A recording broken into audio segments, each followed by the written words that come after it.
Inception, 2010. Christopher Nolan's mind-bending, critically acclaimed film, suspense, mystery, big world building, very interesting film, very good story. Let's get right into it. You said mind bending. That is an understatement. This movie is cerebral. It is maybe a little confusing at first, maybe not. It's definitely a very twisted story that if you don't pay attention to, you can easily get lost, but it's very suspenseful. Absolutely. All right, well, let's get right into what worked. So, for me, in Inception, what worked? This is an all-star cast. Almost all Christopher Nolan movies have the best castings ever. I mean, a lot of top-tier actors in this one. They all performed their roles incredibly well. I always love watching movies with a really good cast, like all over the place, not just one really good actor, just because everyone picks up the effort. Like everyone picks up the movie. Every scene is good. There's nothing wrong at all with this cast, so you could focus on the story and they're so believable. I agree. Yeah, for sure. So what worked for me? The casting is great. The Hans Zimmer soundtrack, absolutely impeccable. It is perfect. It evokes emotion. The whole time the movie's going, all these different soundtracks that go with it. It's like an otherworldly experience to me. You almost feel like you're dreaming. maybe that's why what inspired him to write this soundtrack for this film. It's so good. I really enjoyed that. That was a big what worked for me. I could probably listen to the soundtrack of this movie without watching the movie.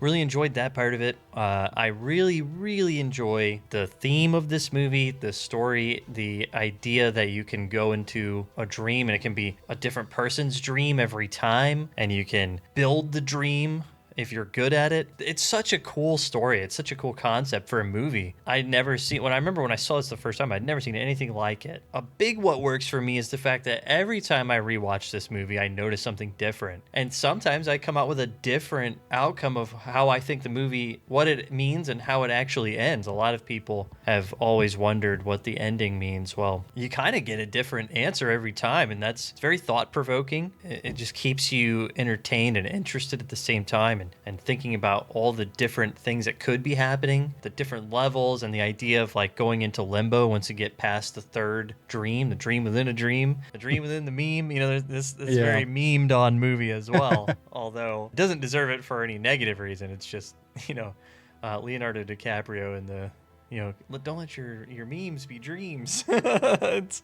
I really enjoy this film. There's so many what worked. The visuals, when they're bending the dream in Paris, Ariadne's got in her first dream, and she's a little arrogant with it because she's just out now realizing what she can do in there. And Leonardo DiCaprio, Cobb, he's like, hey, let's be careful now. My dream's starting to get mad at you. And she's like, what are you talking about? I'm gonna keep going. And then it doesn't work out well, but it's just, that's such a cool sequence. Really enjoyed that, and I love this movie. It's a really good movie, and it all works. Let's just be real. It all works. All of this movie works for me. I don't know how other people might think about this, but for me, this movie just works totally from start to finish. I'd have to agree with you. Almost everything in this film works for me. The visuals were absolutely outstanding. The cast was outstanding. The story was cool and new. It was fresh at the time, 2010. You only get a small snippet of the backstory of how this technology was developed, military. At the time, it was just, so out there, like you said, that you can share dreams and build dreams, and then even take it a step further and go dream within a dream. A dream within a dream. 3. Not possible. So everything worked for me too. It was all fresh. Hans Zimmer's tracks were, as always, great. I hold legendary. Yeah. I hold Hans Zimmer scores to the highest regard, but everything kind of worked. It was overall just really good. Yeah, so let's get into what didn't work. So for me, I don't really have anything that doesn't work from this movie. I would say there are some scenes where you don't get any backstory of how something happened. One thing that was notable is when Cobb goes to visit the grandfather on his wife's side in Paris to go talk to him about Inception, and it doesn't show him walking in. It doesn't show how he got there. He's just there. And Now the theory for me would be maybe he's dreaming because it doesn't show how he gets there. He just kind of ends up there. Like you said, he had to go somewhere, but he doesn't get on a plane. You know, it's just, there's a couple moments like that in this movie. And I don't, it's not even really a what didn't work, because I think it's part of the mystery of like, is he dreaming or is he awake? Yeah. So yeah, I think Nolan tried to kind of keep that up to the viewers, right? Up to interpretation. Yes. You know, Cobb, it's hard to see his left hand in a lot of shots, but apparently he only wears his wedding ring while he's dreaming. Right. Right. I mean, it's not there in reality. Right. But it's hard to see. He's almost always showing just his right hand. And so you can't really tell in that scene whether or not it's dreaming or not. So I think that was intentional, but that's a good point. It's probably intentional. Yeah, and I think one thing that should be noted is when he's telling Ariadne of the totem, the piece that brings you back to tell if you're dreaming or not, you know, you can't let anyone else touch it or see it. Well, he uses his wife's. So how does he know if that thing's actually working or not? I mean, it's not his. So that's another very interesting part of the movie. So yeah, for what didn't work, I mean, for me, I guess there's nothing. I guess there's nothing. So I'll just say there's some parts that you don't get any backstory on, and maybe it's purposely ambiguous, you know, that you don't know.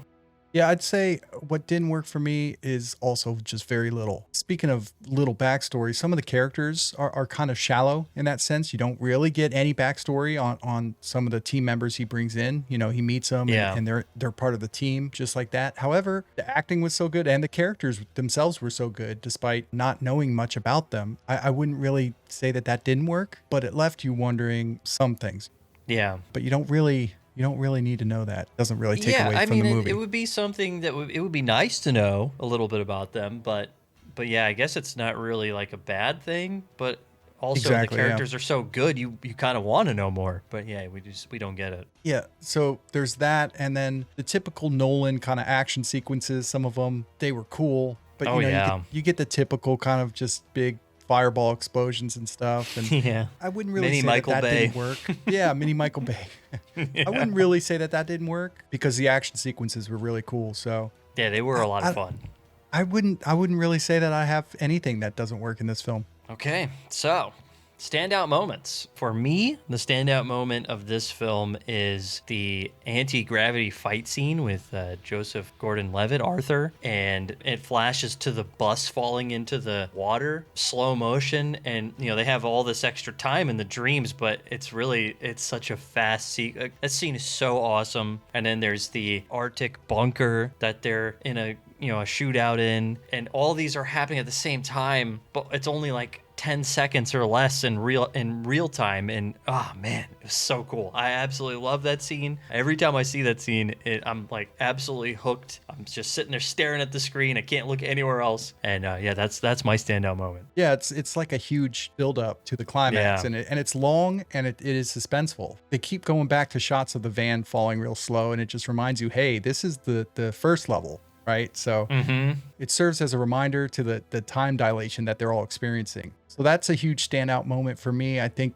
the whole ending sequence and into the climax of Fisher reconciling with his father, even though he reconciled with him in the dream. Right. But for him, he wakes up and it's still reconciled. I felt like that whole scene leading up to the climax was just absolutely stunning. It was definitely the most standout part of the film. Yeah, and there's a lot of good parts of the film, but that one, yeah, I mean, it's perfect. I will say you couldn't have changed anything. No, I wouldn't have. And I will say a close second was when Ariadne first started to dream and get lessons from Cobb, and she started transforming the dream world that she was in. That was cool, right? Because that was awesome. You really get a taste of how powerful this sort of experience is. Yeah. That was it for me. That would be a close second for me as well, absolutely. All right, well, so real quick, a little funny moment. And maybe it's not funny in this movie. I mean, it did make me laugh, but it is just kind of all movies. So when they're in Mombasa and he meets Tom Hardy, which Tom Hardy's in this movie. I love Tom Hardy, great actor, and Cillian Murphy. So you got Dark Knight Rises villains, and you've got the Peaky Blinders in this movie. It's pretty awesome. So one thing that's funny to me is what is the deal with like the villain goons? They're always wearing suits. Like, if you're chasing someone down in a suit, it's got to be very uncomfortable. I always think about these scenes where they're running down alleyways in all these movies, and it was in this one, so it made me laugh. I'm like, is that really the best? Like, a full suit with a tie? and dress shoes and you're going to try and chase this guy down, I don't know if that's going to be the best bet for you. But yeah, this made me laugh. The Cobalt Energy elite operators that they sent after him. Yeah. Wearing some Tom Ford $40,000 suits. Yeah, what's the deal here? But all right, so final score. So Inception. This movie is one I have seen multiple times. I haven't seen it in a few years, but when I rewatched it, I remembered how much I enjoy this film. And for me, I can rewatch it all the time. I think it's got an incredible music score, one of the best casts of any modern movie. And for that reason, I have to 5 it. Break out the 5 alert.